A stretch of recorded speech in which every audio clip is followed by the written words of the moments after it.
Well, finally tonight, the complicated stories of immigration and deportation that are playing out around the country and here in Detroit. We introduced you to Maria Juarez in May, and we followed her deportation case in real time. She lived in Southwest Detroit with her husband, a U.S. citizen, and their little boy. Here at Detroit Public Television, as part of our One Detroit coverage, we teamed up with Bridge Magazine to follow the process of Maria fighting deportation to Mexico, a country she hasn't been in since she was 8 months old. In late May, she got the news on her appeal.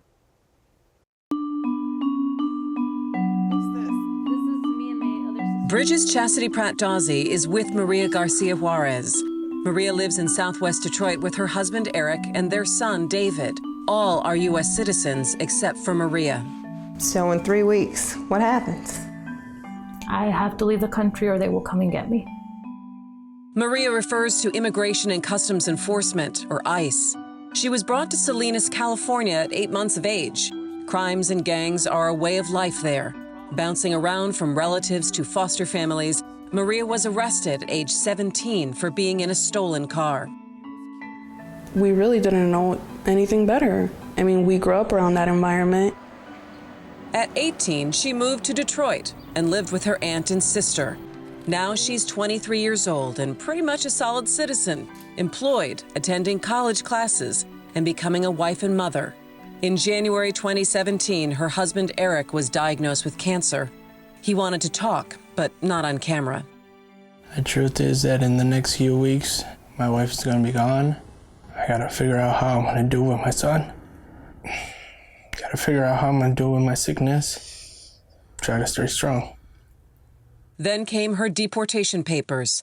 ICE gave her a choice: buy your own ticket or let the U.S. government drop you anywhere. I know I have family there. I don't know them. I don't have communication with them. I'm still hopeful that a miracle can happen. Something can happen.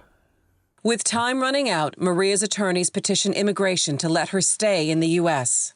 We've, in about 24 hours, put together a DACA application and an emergency stay of removal. Friday, May 26, 2017. Maria and her family arrive at Detroit Metro Airport to meet ICE agents. Here she will find out if her stay is approved. To go?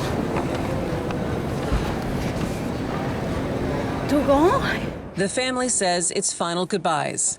Maria must board her flight. Destination: Guanajuato, Mexico.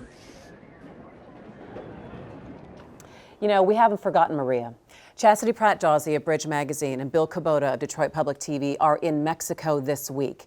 They're reuniting with Maria since she left and telling the story really of what is next for her and her family and the impact of immigration policies and decisions. Along the way, Chastity has met other people deported from the U.S. trying to make their way in their native country that is really unfamiliar. We're going to see Daniel Arenas. He lived in America for 14 years. From the time he's 4 to the time he's in high school. He found out he couldn't get into college in America because it was undocumented, and so he came back here to Mexico and he started an organization called Dream in Mexico. And so we're going to talk to him about what it's like being an Americanized Mexican, having to come back to Mexico and the challenges, the barriers, what you lose, what you gain. He's a really interesting guy. It says in Mexico, there's also dreams. En México también hay sueños. Gotcha. And then in the back, it's the organization. Dream in Mexico.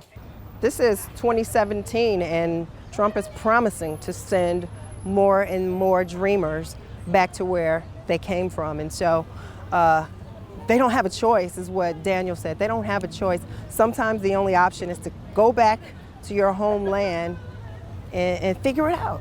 Figure it out. And he's figuring it out, and he's helping other people to figure it out. And maybe Maria can get some help with figuring it out through Daniel and his connections.